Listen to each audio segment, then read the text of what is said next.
साबित कर दिया है, ये जो कप्तान साहब है इन्होंने साबित कर दिया है राजनीतिक कप्तान है। पूरी भारतीय जनता पार्टी के द्वेष भावना से हमारे प्रति कार्य कर रहे हैं। अरे मेरा गनर है, मैं कोई कंप्लेंट करता या मुझे लगती कमी तब आप हटाइए। विश्वसनीय जानबूझ के गनर हटाया जा रहा है ताकि इनकी LIU मेरी गाड़ी में बैठ जाए और मेरी गतिविधि को ये मॉनिटर करे। तो मैंने इनको इनकी सुरक्षा इनको हवाले कर दी है। हाँ, मेरे पे जरा सी भी आंच आई, मेरे साथ कुछ भी होता है, मैं कह रहा हूं रोड एक्सीडेंट हो जाए, कुछ भी हो जाए, इसकी जिम्मेदारी पूर्णतः नैनीताल पुलिस की और राज्य की सरकार की और इन कप्तान साहब की है। इन्होंने द्वेष भावना के साथ कार्य करा है। अरे मैं इनको चैलेंज करता हूं, कोर्ट में जो इनको लताड़ा गया है, इनकी बोलती बंद कर दी थी चीफ साहब ने। चीफ साहब का भी गनर बदल दीजिए आप, आपकी इतनी हिम्मत है तो।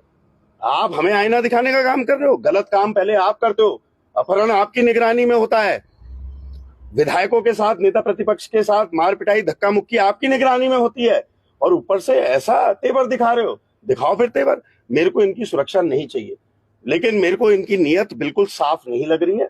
मेरे साथ कुछ भी होता है इसकी जिम्मेदारी राज्य की सरकार और नैनीताल पुलिस, लेकिन भरपूर सुरक्षा करी उसने। मैं बोल रहा हूं, मैं चश्मदीद हूं, भरपूर उसने मेरी सुरक्षा करी, मेरे को खूब बचाया, और वो बहुत मेरे बिल्कुल घर का जैसे एक सदस्य होता है उस तरीके से यहाँ पे परिवार की तरीके से रहता है, और मुझे उस पर भरोसा है और मेरी सुरक्षा उसके हाथों में है, तब मेरे को भरोसा है। इन पे मेरे को कतई भरोसा नहीं है, इनकी नीयत मेरे को बिल्कुल ठीक नहीं लग रही है, और मेरे साथ अगर कुछ भी होता है उसकी जिम्मेदारी नैनीताल पुलिस के कप्तान की, नैनीताल पुलिस की और इस राज्य की सरकार की। दूसरा गनर भेजा, मैंने उसे बाहर वापस भेज दिया, वो इनका एजेंट बन के आया है। नहीं, वो तो यशपाल जी का गनर सस्पेंड करा है उन्होंने, खाना पूर्ति कर रहे हैं, CO को हटा रहे हैं, SO को हटा रहे हैं। अरे इसको हटाओ कप्तान को, जिसके लिए चीफ साहब ने न्यायालय में बोला अटॉर्नी जनरल से कि सरकार से बोलिए इसका तबादला करिए। अब मेरी बिल्कुल मांग है, और इसके खिलाफ अब देखिए आगे इन्होंने ये आज जो इन्होंने करा, ये स्तर नहीं था इनका कि ऐसा करें।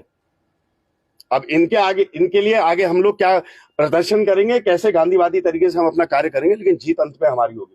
लेकिन मैं फिर से कहना चाहता हूं, दोहराऊंगा, बार बार दोहराऊंगा, मेरे साथ कुछ भी होता है, पता लगा मेरी गाड़ी कहीं जा रही है, एक्सीडेंट होता है, पता लगा मेरे घर के बाहर बिजली कड़की, पता लगा सांड भी मेरी गाड़ी के आगे आए, ये जिम्मेदारी इस कप्तान की, इस राज्य की सरकार की होगी, अगर खरोच भी मुझ पे आई।